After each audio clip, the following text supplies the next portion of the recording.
Calling all Topcast listeners, please help us crowdsource the topic to address in the recorded live Topcast session at the 2023 OLC Accelerate Conference. Please use the following short URL and share it with colleagues. Get ready to write it down right now. Pause, and then write this one down. bit.ly/vote,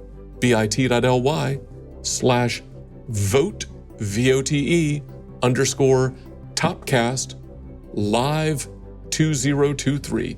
That's bit.ly/vote _Topcast live 2023. Please take a moment right now and quickly respond to the topic poll. Share it with a colleague. We really appreciate it. Thanks. Here's the show.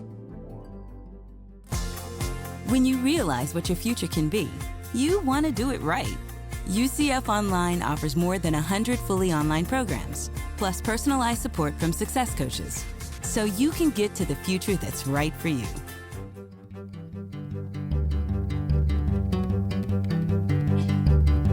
From the University of Central Florida's Center for Distributed Learning and the University of Louisville's Delphi Center for Teaching and Learning. I'm Tom Cavanaugh.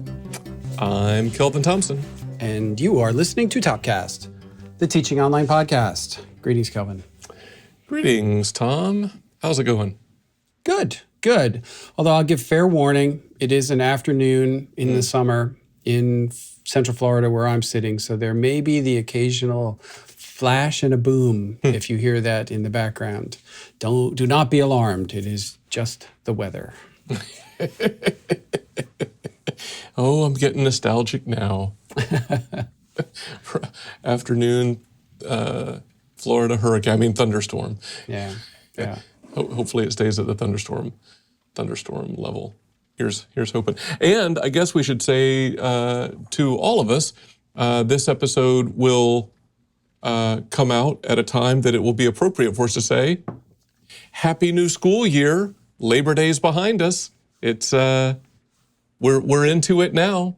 No matter when it started, nobody hasn't started at this point, probably. Yeah, I was saying to somebody the other day in the office, gird your loins. The ravening hordes are coming.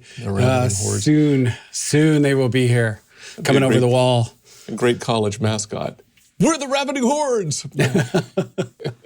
Yeah, but we love our ravening hordes. We appreciate them and want every single one of them to come here and succeed. Yes, that is correct. Well, I see you partaking of beverage. Should I ask what you're drinking? Sure. I've actually got an iced coffee today because it is summer in Central Florida and it can get a bit warm out there. So nothing like a refreshing afternoon iced coffee with a little, I know you don't like it, but a little vanilla flavor to spice it up. Sure. Yeah. I'm not opposed to flavors other than coffee, but, sparingly, I didn't overdo it this time. Sometimes I have a tendency to overdo it. A little coffee with your spice. Yeah. Your froof. That's right. I am using my first use of my newest cup in the Kelvin's Cup collection, the What Would Dolly Do mug. And I got it down the road in Nashville, and the guy I got it from, he does all these caricatures of famous musicians. And so he has this Dolly Parton caricature on one side and the What Would Dolly Do on the other side. And he has all this, he has all kinds of caricatures, artist sells stuff. I'm like, I like a good story. I like the Dolly as a role model or whatever, and very human kind of thing. So I am into starting my attempt at a connection, by the way. So the part of it's in the mug, and in the mug is a single origin Kenya, and it's something of a callback from the past in that we've shared a coffee previously. You and I have shared it from the same coffee provider, and rather than coming from some big faceless company, this coffee comes to me from a colleague whose family roasted it on site at their farm. So this is part of the batch sent in by colleague and Topcast listener Leah Sharan Davis. So I'll say the coffee is quite good. Can you find a connection to today's topic in my mug and or description of the coffee? Wow. It's a I think it's a bit of a stretch, but if I can pull out a thread or two, you said that it's a coffee we've had before. Yep. So it's like a callback to something we've done before, and so I know what we're talking about today. I feel so seen. You're tuning into the Kelvin wavelength. Yeah. So that's probably as close as I'm going to get. So there's that, and the other bit is a bit in the negative space, right? You know, it's like those optical illusion things in the psychology textbooks of, is it a young lady with her hair up and a hat, or is it an older lady with her hair down? I mean, what is it? So in the negative space here is there's a bit of a human element in the craft roasting on the Davis farm, and Dolly Parton. What would Dolly do? Human element. We want more of that. That's important, even though we are talking today about artificial intelligence. That's right. Yeah. Interesting. You know, it's ironically, there is an AI image generator named Dolly. That's true. Not to be confused with Wall-E. You know, that's a Disney property. Yeah. That's right. And I am a huge Dolly Parton fan. There's nobody more human than Dolly. I would think. Yeah. All right, so cool. We are going to talk about AI, and you may say, but wait a minute, Tom. Wait a minute, Tom. You all talked about AI just a couple of months ago. That's true. And that is true. We did. But guess what? We're not done talking about it. Nobody is. Nobody is. And this thing continues to evolve. And I suspect if your school is anything like our schools, you're talking about it on campus now too, and people are turning to you and asking questions. I was recently at the UPSIA solar conference, done in collaboration now with DT&L up in Madison, and I had a couple of minutes on the roundtable agenda, and I sort of asked everybody, raise your hand if people are on your campus are asking you, what are we going to do about AI? How are we going to react to AI? And it was like 99% of the people in the room raised their hand. Yeah, so it's a thing, right? And so I think we ought to be talking about it just as much. So it's going to become something of probably a recurring theme, much like in years past we've used the iron triangle as sort of a framing construct to talk about things. I think AI will be something that pops its little electronic head up every once in a while. And yes, and this month, it's going to be a little unusual for us because this month we have like a little packaged theme of the month here. We're going to have, here we are at the top of the month with the two of us talking about this topic of generative AI.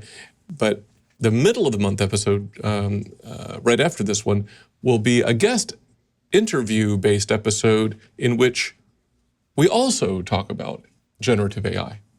Yeah, so we haven't done that much, if at all, where we've sort of themed the month. With the one at the top of the month is kind of on the same topic as the interview. And I don't know if we can get our act together. Maybe we'll do that more often. It's hard. I mean, that's it is. Getting our act together. I don't know about that. But maybe a place to start is just to kind of pull that thread a little bit that you started on. There is just really continued activity across higher education regarding generative AI. I mean, we can hit some, but listservs and blog postings and articles and papers and conferences and emails, smoke signals, and I'll give one shout out to I liked I don't know when it was. It's maybe been a month or two now. Jeff Young wrote an article in which he has a couple of really good turns of phrase. I know one of them he did not coin himself because he cited his source, but the two phrases I thought were quite evocative were assignment makeovers and homework apocalypse, both in relation to generative AI in higher education. Yeah, well, Jeff has a way to turn a phrase. Friend of the podcast, he's been on the podcast in the past, this whole idea of changing your assignments, changing your assessment strategies as a result of AI is something everybody's sort of grappling with right now. And so the idea of assignment makeover, homework apocalypse, what a name! I know. You know, that I think those are consistent with what everybody's sort of feeling and dealing with right now. I don't. It doesn't feel like the ground is settled. I shared with you before we started an email that literally just came out today as we're recording this in preparation for the start of our semester and it's very long about like stuff about AI. And it was sent from our Faculty Center for Teaching and Learning, but it was prepared in collaboration with a lot of groups, including our group. And it's just a lot to take in. It is a lot. And I think there are helpful opportunities. Like I found it helpful, even though I try to track this, you know, and kind of keep my fingers in, trying things out personally and watching the headlines and, you know, popping in now and again into resources. I participated, it must have been late May, early June, in this short course that UPSEA put together, What Innovators Need to Know About Generative AI, that was sort of facilitated by Dr. Ray Schroeder, and that was really helpful. I think he curated a lot of resources and examples and facilitated dialogue that was really, I think, more than anything else, driving individuals to be thoughtfully involved, you know, kind of stay firsthand connected to the affordances and the constraints of generative AI, and so a lot of collegial dialogue. So there was a Zoom session and an asynchronous discussion thing and resource curation, and that kind of stuff we probably need even more of. Yeah, well, and Ray's a great expert on that. He's been into it not just since ChatGPT came out, but he's been tracking this stuff for a long time, and I think was well positioned to be a thought leader when, you know, a year or so ago that this really came out widely with ChatGPT 3. And, you know, for what it's worth, shameless plug, Ray is going to be the keynote speaker for the Teaching with AI conference that we're hosting this week as this podcast is released. So sorry if you're hearing about it for the first time. It's too late, but we'll try and do this on maybe a regular basis, and I'm sure there'll be some publications or things that come out as a result of it. I think it's great. It seems like everybody's going to jump in that bandwagon. I don't mean that in a negative, opportunistic sense. I just think there's just a lot to do, and so folks are seeing a need to step into a space. Like I signed up for this free conference that Stanford hosted and facilitated. It was a virtual conference called AI X Education Conference. And Chris Dede was sort of the primary keynote kind of person. And I think we've both been sharing like little courses that we find that are free. And we're going to dump a bunch of these resources in our show notes. So if you don't normally get to the show notes, this episode, dear listener, you should go. There'll be a bunch of stuff, and you know we need to just all continue to share and curate. But the Chris Dede thing, I thought was not unlike Ray. He stays dialed in, and he made a couple of interesting comments that he said. I didn't know this, but he claimed that the first real paper about AI and higher education came out in the early 70s. And he said it was predicted that by the end of the 70s, faculty would just be replaced. Well, heard that before. Yeah. That came and went, right? Yeah. And he was kind of so good because early in his talk, he was kind of like, he said that he has seen kind of the hype cycle rise and fall. He said about 9 or 10 times since then. Never mind. And he was like, I'm going to try to bring a kind of a balanced view between the doom and gloom and the ardent champion, and he had just real thoughtful, kind of constructs and information and kind of reassuring voice. We need folks like Ray and Chris Dede, just kind of bringing the longitudinal view. Yeah, definitely that perspective and kind of don't panic, but also recognize that in some ways this is a moment and it's changing things. So what's an appropriate response? And it may be that it's dependent. The same response isn't going to be appropriate for everybody. Even within an institution, depending on kind of class you're teaching or the way you plan to implement it. There may be one other that I will mention, which is a course at Auburn called Teaching with AI at Auburn. It's from the Big EO Center. And I heard about it from Asim Ali there at Auburn, a friend of mine. And I would encourage people to check that out. I do think it's open to everyone if they wanted to sign up. I think it's got a nominal fee that just covers expenses. There is, long story short, not courses. I'm trying to remember who pointed me to this, but there is an open course from the University of Sydney in Australia, just called AI in Education, and it's a resource for students built by students to provide ways you can use generative AI productively and responsibly as part of your learning journey. I thought that was an interesting kind of an angle. It's probably good for those of us in more administrative leadership roles or faculty roles to kind of see what students, speaking to students about doing things well, might say. So we'll put all that stuff in the show notes. Yeah, cool.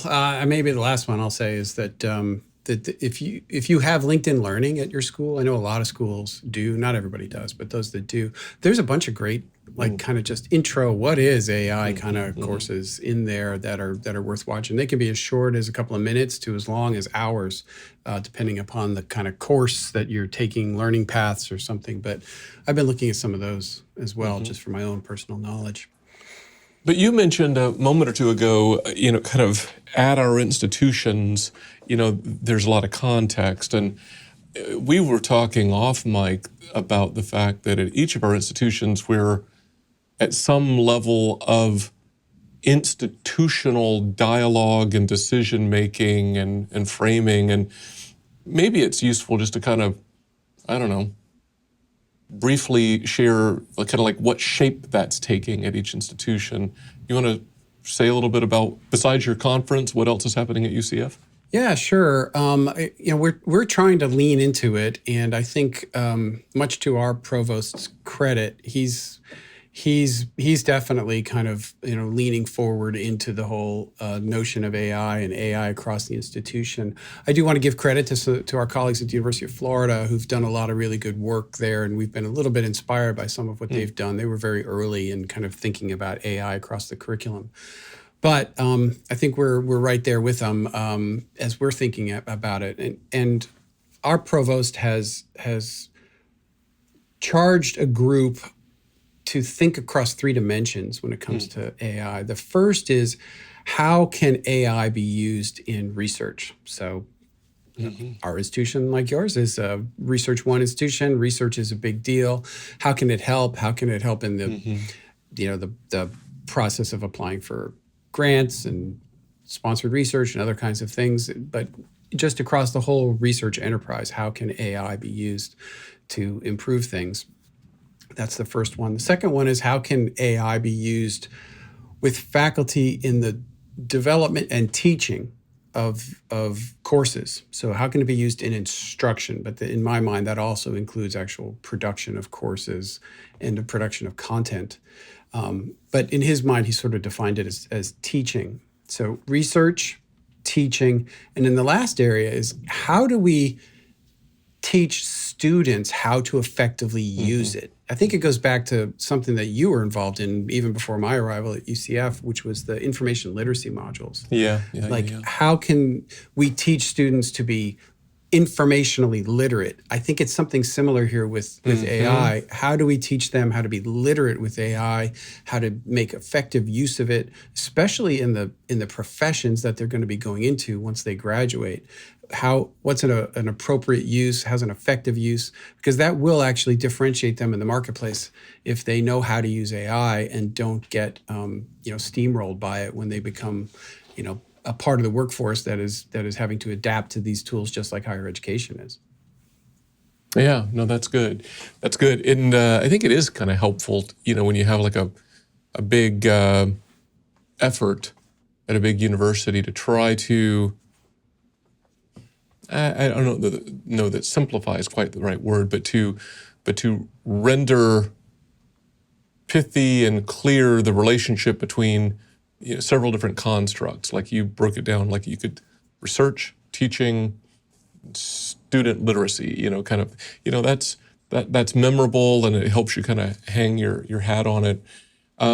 We have sort of a similar trajectory going on here at the University of Louisville. I am maybe violating a principle by getting slightly ahead of our provost in that there is in formation as we speak a university committee, but I've seen a draft of the in development charge. So I'm going to just describe the current shape of that charge as it plays out now. So it's not quite as elegant, but the outlines are very similar, I would say, to what you described, Tom. So there's really sort of 4 things rather than 3. One is the articulation of a range of use cases across academics and student research. Rather than, you said, okay, here's the research part, a range of use cases that involves student research and academics more broadly. That's the first thing. The second thing is, and I kind of like this framing, enhancement of teaching and learning, right? And trying to look for and pursue enhancement rather than, building a fortress wall or something. And I think even in the draft charge I saw, there's some examples, hints like personalization, stimulation of critical thinking, and so forth. Ethical considerations is the third item. Very, very important. Just an articulation, like what are the different directions that takes us? Consideration of ethics. It's beyond just don't use it, or it lies, or cite your sources, or how do you flesh that out? And then finally, similar to your last point, training and support needs of faculty, students, and staff in appropriately using. So this University of Sydney course, by students, for students, using it well. What's needed, and how do we get there? I think all of that's a lot. And, we're talking about this committee that hasn't begun yet, producing some kind of a report that gets at that stuff, sometime in the spring semester. We're in the fall semester, so we're talking about doing something in a handful of months. That's a lot to undertake. Yeah. But, good for, all the schools, I think, that are taking it seriously and not just sitting back and waiting to let things happen to them, because that's going to help shape it, I think, as much as anything else. The ones that don't lean into it, I think, are at risk of potentially suffering, because you're not going to be able to shape it for the institutional context that you have. Mm-hmm. But it's easy for me to say, because this is a cake that's still baking, right? We're not done with that task force, even though it's broad across the university, and they've had a number of meetings, and we've had representation on it. But I'm not sure that there's anything that's completely settled yet. And even when it comes to policy and practice, I think there's just a set of if-thens kind of to help guide faculty to make some good decisions about the use of AI. Yeah, and as you say, boy, that's challenging when the very environment that you're trying to shape and respond to is changing constantly. Yeah. Very, very challenging task to. It's not like there's a canon of, done stuff that you're dealing with. It's constantly evolving. But I will maybe pull out something that I heard Dede say. I won't be able to summarize it well, but he talked about, he had some kind of a summary phrase around this that I don't recall right now, but he talked about there's sort of an assumption that if things are at this state today, it's only going to get more so. And he said, that's not necessarily the case. He said, with things like artificial intelligence, you can get to a point and then other things happen. And he used as an example, I think this has been kind of widely reported, like, ChatGPT, whatever, gets an 80% on this test or whatever. A few months later, it failed the test. And so the term there is like drift. There can be drift in the responsiveness, accuracy, whatever. And Dede just said, just because you're on a trajectory doesn't necessarily mean that trajectory is going to stay the way it is today. So you have to stay attuned, in terms of knowing how this all fits. It's not a body in motion stays in motion. Yeah, well, you put me in mind of the Gartner hype cycle, right? So I feel like we're in that right now when it comes to AI, and at some point we're going to hit that trough of disillusionment, and we're gonna have to see how it evolves to kind of slowly become mainstream and whatever. Having said that, I've played a little bit with the ChatGPT 4 in comparison to 3, and it is significantly better from my little, just surface level testing. I can only imagine somebody who really knows what they're doing can really kick the tires. Yeah, I've seen the same articles. Apparently, ChatGPT can pass the freshman year at Harvard, and that ain't nothing. I suppose I can't not maybe pull out one other Dede plug. He had a construct that I really liked in it, and it has with it a very evocative simile, metaphor. We've talked before about, it seems like to me anyway, and I think us, that the key forward in thoughtful, responsible use of generative AI in education is really humans in the loop, the human element, right? And Dede, in his talk in this conference, referred to intelligence augmentation. Intelligence augmentation. Like that's really kind of what you're shooting for. That's kind of a benefit, intelligence augmentation of humans. But only if humans bring more to the table, more humanity. And he used words like judgment and wisdom. That's the human side. We have to upskill in those areas in order to partner effectively with generative AI. If we don't bring those things, then the end result will be that we de-skill, which is very interesting. And he uses this comparison for the Star Trek fans out there, like Star Trek The Next Generation.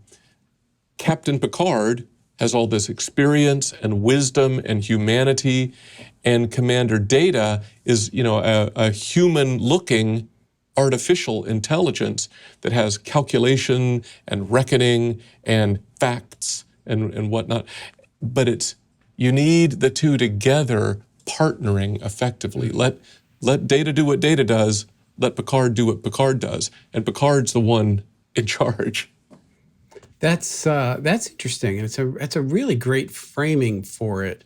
And I don't think it's, at a much bigger scale and maybe with much more at stake, but it's not that far conceptually from the idea of just like the iPhone, right? So the iPhone, I've heard it referred to as sort of like a prosthetic brain. And you carry it around in your pocket, and it contains the sum total of the world's knowledge that you can just look up at any point. You don't have to memorize things. You have to memorize phone numbers. I can just ask, my virtual assistant to call anybody in my contacts, and it just does it, right? I don't even have to do anything. And so it's still dependent upon me, though, to take that action to decide who I should call. Maybe somebody is much better to call than someone else. But it can do all of that. And when we think about the idea of like all of this information, I remember when these phones first kind of came out, and I, working in higher ed and in online learning, that people were like, wow, what's going to happen to instruction? Because all the information that you need is in your pocket right now. But first of all, it's information overload. There's too much. And we still need the human, the expert, to curate. And then to your point about wisdom, to sense make between what is important and why is important, and what are these connections between things that maybe the bot isn't as good at. So I think that's a really interesting framing. Like, how can we partner with it as opposed to resist it or just use it? There's a give and take that we may end up evolving into. No, that's excellent. You want to try to put this plane on the runway, and maybe we make a little time for a shameless plug? Sure. So I think you and I both agree, generative AI is not going anywhere in higher education. We're barely getting started with wrestling through the implementation issues necessary so that we can use it well. As online education professionals, we need to stay engaged in the institutional dialogue. Make sure you're at the table. That's right. I totally agree with that. And here's a shameless plug, picking up from what we said before. This episode will be filled with links, I think, to all manner of resources, some of which we've given shout outs to. But you know what? Every episode has show notes, including links to related publicly available resources, available in every podcasting app or platform on which you can find Topcast. There's a way to get to these show note resources. Just drill down into the episode details from your app, or just go check out the public website at topcast.online.ucf.edu. It's topcast.online.ucf.edu. We curate these things, and this one should be chock full of links. That'll be the new title of our our podcast, Chock Full of Links. Chock full of links. Maybe that's the newsletter, Chock Full of Links. Yeah, cool. Well, there is a Chock Full of Nuts coffee. That's sort of a theme for us. That's right. Yeah, I doubt it's one that you drink, but that's all right. All right. Until next time, for Topcast, I'm Tom. I'm Kelvin. See ya.